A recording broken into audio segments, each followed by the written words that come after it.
کہ مسلمانوں کے اندر تو یہ عقیدہ ہے کہ سفر کے مہینے کے جو پہلے 13 دن ہیں اس کے اندر تو کچھ زیادہ ہی آفتیں اور مصیبتیں اور بلائیں نازل ہوتی ہیں، اسی لیے جو پہلے کے 13 ایام ہیں ان کو 13 تیزی کا نام دیا ہے، بہت زیادہ بلائیں نازل ہوتی ہیں۔ یہ لیجئے جیسا ان کے یہاں ہے ویسا مسلمانوں کے اندر ہے، کچھ فرق ہے۔ جبکہ جانتے ہیں یہ جو سفر کا مہینہ ہے یہ خیر اور برکت والا مہینہ ہے۔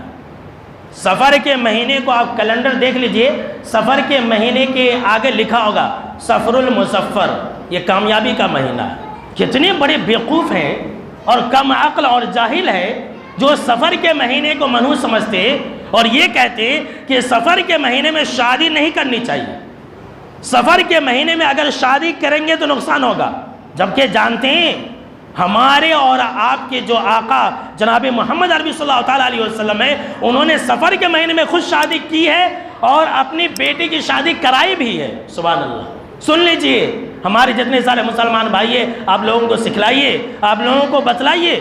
آپ صلی اللہ تعالیٰ علیہ وسلم نے سن 7 ہجری کے اندر سفر کے مہینے میں صفیہ رضی اللہ تعالیٰ عنہ سے نکاح کیا تھا، خود کیا بھی، اور آپ صلی اللہ تعالیٰ علیہ وسلم نے اپنی بیٹی سیدہ فاطمہ رضی اللہ تعالیٰ عنہ کا نکاح بھی سفر کے مہینے میں سن 2 ہجری میں کیا تھا حضرت علی رضی اللہ تعالیٰ عنہ سے۔ کتنے بڑے بیوقوف ہیں جی وہ لوگ جو یہ کہتے ہیں کہ سفر کے مہینے میں شادی کریں گے تو میاں بیوی میں محبت نہیں رہے گی، میاں بیوی میں طلاق ہو جائے گی، میاں بیوی میں لڑائی جھگڑے ہوں گے۔ کوئی ہمیں تو یہ بتائے کہ اس کائنات میں سیدہ فاطمہ اور حضرت علی جیسا جوڑا بھی پیدا ہو سکتا ہے؟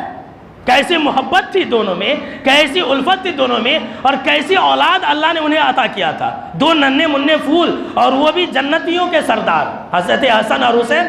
سن لیجئے جو سفر کے مہینے میں شادی کرے گا خوشحال رہے گا، سفر کے مہینے میں شادی کرے گا تو اسے بیٹے ہی پیدا ہوں گے۔